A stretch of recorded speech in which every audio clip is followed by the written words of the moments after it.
जय जय श्री हरि विष्णु। जय जय श्री महालक्ष्मी माता। मार्गशीर्ष मास के पवित्र गुरुवारों का यह व्रत संपूर्ण सृष्टि को समृद्धि और सौभाग्य प्रदान करने वाला माना गया है। मार्गशीर्ष गुरुवार को देवी लक्ष्मी और भगवान विष्णु की विशेष पूजा की जाती है, क्योंकि यह मां उन्हें बहुत प्रिय है। इस दिन व्रत रखने से लक्ष्मी पूजा और दीपदान करने से धन, सुख और समृद्धि प्राप्त होती है। जो भक्त सच्चे मन से इस व्रत को करता है, उसकी हर इच्छा पूर्ण होती है। तो भक्तों, आइए श्रद्धा से सुनते हैं मार्गशीर्ष मास के गुरुवार की पवित्र व्रत कथा। भारतवर्ष के सौराष्ट्र देश में द्वापर युग में भद्रश्रवा नाम के राजा थे। वे बड़े पराक्रमी राजा थे। उनकी रानी का नाम सुरत चंद्रिका था। रानी दिखने में सुंदर तथा पतिव्रता थी। उन दोनों को 7 पुत्र तथा एक पुत्री थी। पुत्री का नाम श्यामबाला था। एक बार महालक्ष्मी जी के मन में आया कि जाकर उस राजा के राजप्रसाद में रहे। इससे राजा को दुगनी धन दौलत की प्राप्ति होगी और वह इस धन दौलत से अपनी प्रजा को और सुख दे पाएगा। अगर गरीब के घर गई और उसे धन दौलत प्राप्त हुई तो वह स्वार्थी की तरह केवल अपने ऊपर ही खर्च करेगा। यह सोचकर श्री महालक्ष्मी जी ने बूढ़ी ब्राह्मण स्त्री का रूप धारण किया। हाथ में लाठी लिए लाठी के सहारे रानी के द्वार तक पहुंची। यद्यपि उन्होंने बूढ़ी औरत का रूप धारण किया था, पर उनके चेहरे पर देवी का तेज था। उन्हें देखते ही एक दासी सामने आई और बोली, माता, आप कौन हैं? वृद्धा बोली, बेटी, मेरा नाम कमला है। मेरे पति का नाम भुवनेश है। हम द्वारका में रहते हैं।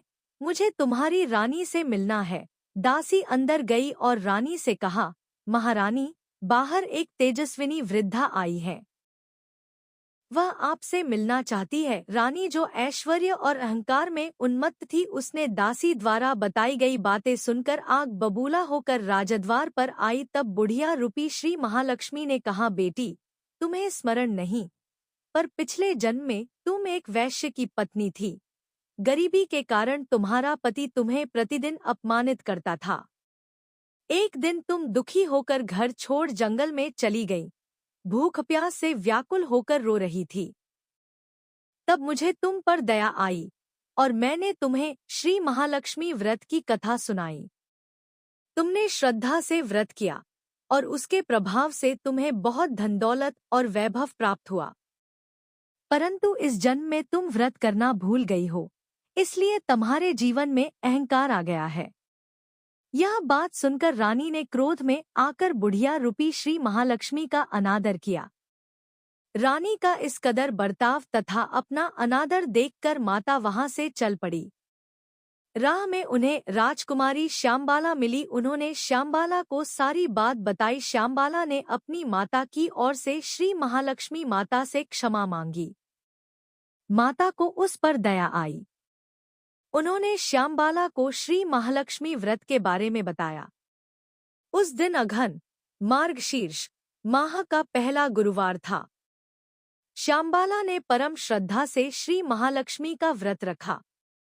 फल स्वरूप राजा सिद्धेश्वर के सुपुत्र मालाधर से उसका विवाह हुआ और उसे बहुत धन दौलत और वैभव प्राप्त हुआ। वह अपने पति के साथ आनंद से जीवन बिताने लगी। इधर श्री महालक्ष्मी का रानी पर प्रकोप हुआ, जिसके कारण उसे अपना राजपाट और वैभव खोना पड़ा। ऐसी हालात में एक दिन रानी ने राजा से निवेदन किया, हमारा दामाद इतना बड़ा राजा है, धनवान है। हम उसके पास जाकर अपनी स्थिति बताएंगे तो वह जरूर हमारी मदद करेगा। इस बात पर राजा भद्रश्रवा दामाद के पास रवाना हुए। राज्य में पहुंचकर एक तालाब के किनारे थोड़ी देर विश्राम लेने के लिए ठहरे।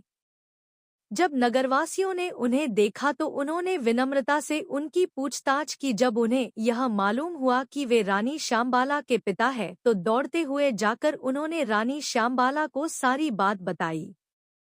यह बात सुनकर श्यामबाला दौड़ी चली आई और उनका बड़े ठाट से स्वागत तथा आदर सत्कार किया। जब वे लौटने लगे तो सोने की मोहरों से भरा घड़ा दिया। राजा भद्रश्रवा जब वापस लौटे तो उन्हें देखकर रानी सूरत चंद्रिका खुश हुई। उन्होंने घड़े का मुंह खोला तो देखा कि घड़े में धन के बदले कोयले भरे हैं।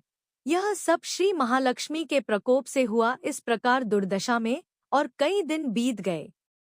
इस बार रानी स्वयं श्यामबाला के पास गई।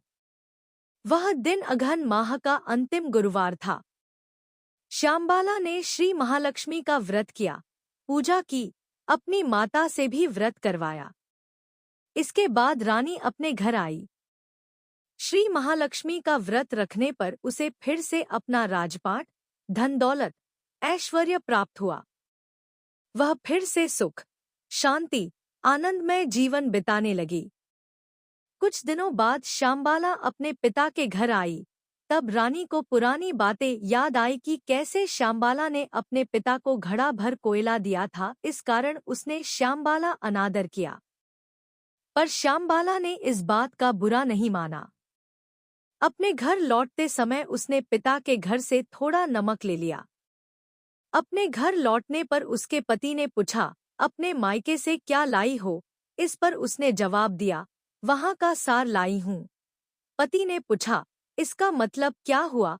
श्यामबाला ने कहा, थोड़ा धीरज रखे, सब मालूम हो जाएगा। उस दिन श्यामबाला ने सारा भोजन बिना नमक डाले बनाया और अपने पति को परोसा। पति ने खाना चखा। सारा खाना बिना नमक का था, इसलिए स्वाद न आया। फिर श्यामबाला ने भोजन में नमक डाला, इससे सारा भोजन स्वादिष्ट लगने लगा। तब श्यामबाला ने पति से कहा, यही है वह मायके से लाया हुआ सार। जैसे भोजन बिना नमक के अधूरा है, वैसे जीवन बिना माँ लक्ष्मी की कृपा के अधूरा है। पति मुस्कुराया और बोला, सत्य कहा, लक्ष्मी कृपा ही जीवन का सार है। जो भक्त मार्गशीर्ष मास के गुरुवार को श्रद्धा और भक्ति से श्री महालक्ष्मी व्रत करता है या यह कथा सुनता या सुनाता है, उसके घर की दरिद्रता सदा के लिए मिट जाती है और उसके घर में धन और वैभव बना रहता है। तो भक्तों, प्रेम से बोलो जय श्री महालक्ष्मी माता। भक्तों, ऐसे ही रोचक और आध्यात्मिक वीडियो के लिए चैनल को सब्सक्राइब कर लें। धन्यवाद।